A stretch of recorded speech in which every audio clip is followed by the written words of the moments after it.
Good morning, students. I am Ajay sir, and now you are watching YouTube channel of Aryan English Classes. आज हम बात करेंगे nationalism of in India, जिसका second video है ये। इससे पहले हमने बताया था कि किस तरह से हमारे देश में नेशनलिज्म की भावना उत्पन्न हुई। हमारे देश के लोगों ने इसको एंटी कॉलोनियल मूवमेंट के रूप में लिया।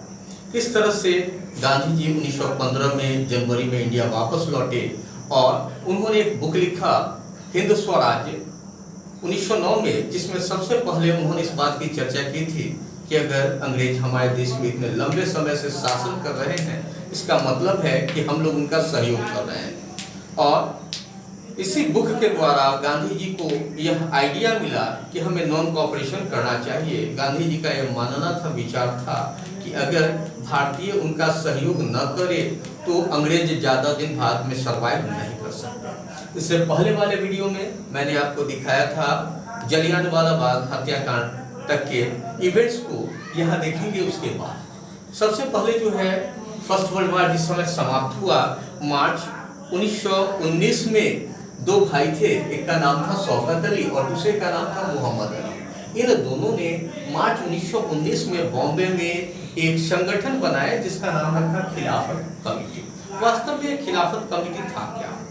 तो फर्स्ट वर्ल्ड वॉर में तुर्की के खलीफा की हार हुई थी और भारत में रहने वाले मुस्लिमों का ये मानना था कि उनके साथ दुर्व्यवहार किया जा रहा है ब्रिटिशों के द्वारा, जिसके कारण इन लोगों ने भी वैसे लोग जो भारत में रहते थे, मुसलमान धर्म से रिलेटेड थे, इन्होंने यह मन बनाया कि वह ब्रिटिशों का खिलाफत करेंगे। और यह समय गांधी जी को भी अनुकूल लगा, क्योंकि इससे पहले कांग्रेस एक हिंदूवादी पार्टी के रूप में देखा जाता था। इसके ज्यादातर नेता जो थे वह हिंदू धर्म से रिलेटेड थे। गांधी जी को ऐसा लगा कि अगर हम भारत में स्वतंत्रता संग्राम को और ज्यादा व्यापक बनाना चाहते हैं तो इसके लिए जरूरी है हिंदू और मुस्लिम दोनों को एक स्टेज पे लाया जाए, जिसके लिए गांधी जी भी शौकत अली और मोहम्मद अली के साथ 1919 में पूरे भारत का भ्रमण किया। फिर नॉन कोऑपरेशन खिलाफत मूवमेंट से संबंधित प्रपोजल दी गई।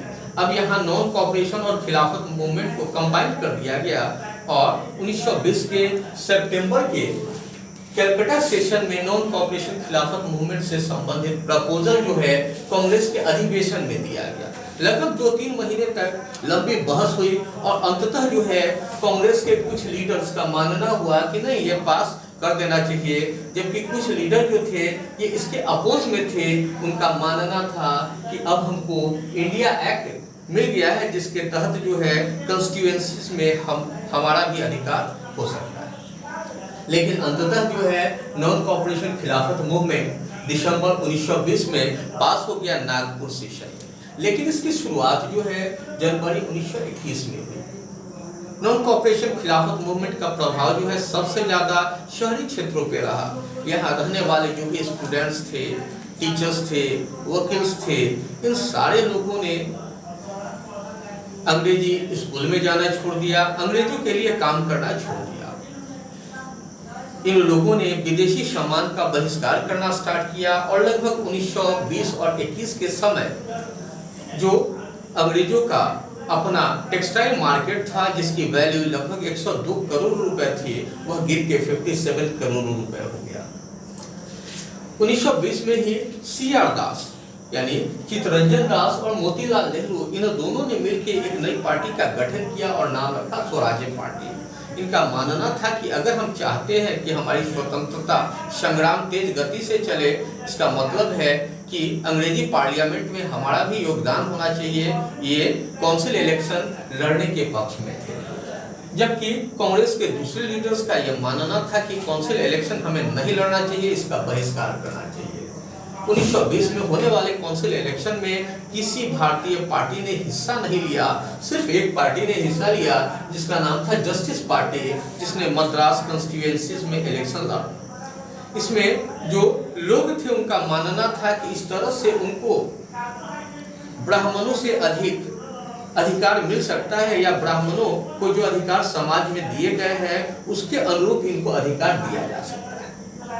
गांधी जी के साथ साथ नेहरू जी ने भी इसमें योगदान दिया और वह अवध पहुंच गए और 1920 में बाबा रामचंद्र जो एक फिजी में सतिया मजदूर के रूप में काम कर वापस लौटे थे, उनके नेतृत्व में उन्होंने अवध किसान सभा की स्थापना की 1920 में। इसकी पॉपुलैरिटी इतनी ज़्यादा रही कि एक महीने के अंदर ही लगभग 300 ब्रांच जो है अलग अलग हिस्से में खुल गए।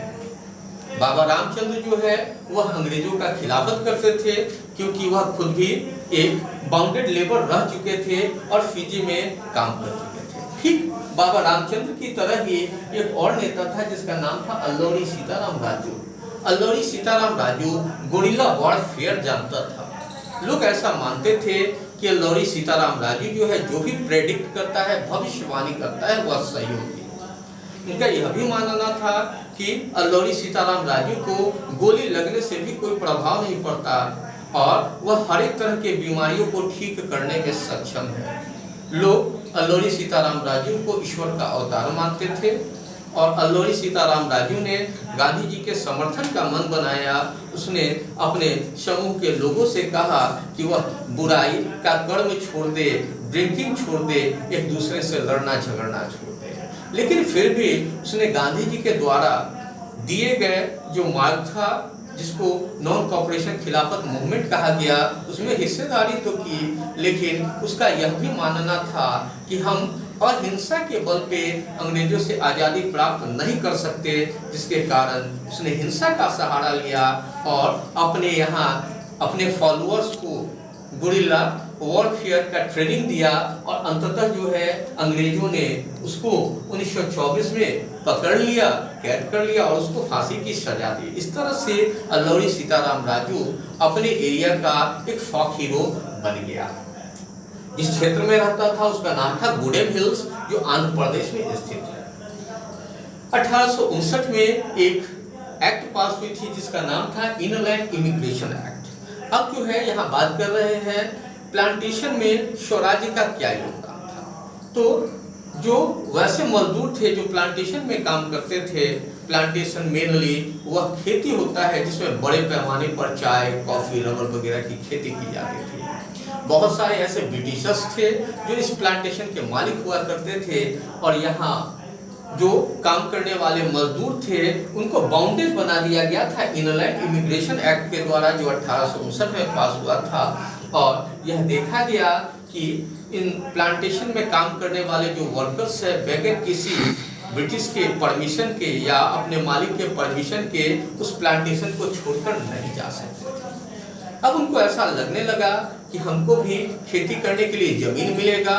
उन्होंने गांधी बाबा की जय करना स्टार्ट किया और उनके हिसाब से स्वराज्य का एक अलग मतलब था। उन लोगों ने प्लांटेशन छोड़ दिया और अपने घर की ओर निकल गए। हालांकि उनमें से ज्यादातर स्ट्राइक होने के कारण अपने घर नहीं पहुंच सके और अंग्रेजों के द्वारा पकड़ लिए गए, उन्हें तरह तरह की यातनाएं दी गई। इसी समय 4 फरवरी 1922 को गोरखपुर के चौड़ी चौड़ा में एक दुखद घटना हुई और मालूम चला कि इसमें 3 सिविलियन के साथ लगभग 23 पुलिस वाले जो है उनको जलाकर मार दिया इन विद्रोहियों ने। गांधी जी को ऐसा लगा कि अभी हमारे देश के जो लोग हैं, जो भी भारतीय स्वतंत्रता संग्राम में हिस्सा लेने वाले लोग हैं, वह इतने ज़्यादा मेच्योर्ड नहीं हुए हैं कि इतना बड़ा देशव्यापी जो है वह आंदोलन संभाल सके। और इस तरह से उन्होंने अनाउंसमेंट किया कि नॉन कॉपरेशन खिलाफत मूवमेंट जो है यही विथड्रॉ किया जाता है। मतलब है कि चौरी चौरा हत्याकांड जो था यह नॉन कॉपरेशन खिलाफत मूवमेंट का अंत माना जाता है। और इसके बाद का जो भी फ्रेमिंग है इस टॉपिक में आप देखेंगे सिविल डिसऑबिडेंस मूवमेंट के तहत, जिसमें दिखाया जाएगा साइमन कमीशन गो बैक, यानी सर जॉन साइमन के बारे में बताया जाएगा, लॉर्ड इरविन गांधी पैक्ट के बारे में बताया जाएगा, वैसा पैक्ट जिसको पूना पैक्ट के नाम से जाना जाता है, यह महात्मा गांधी और अंबेडकर के बीच हुआ था। इन सारे के लिए आप तीसरा वीडियो देखें जिसका नाम होगा नेशनलिज्म इन इंडिया पार्ट 3।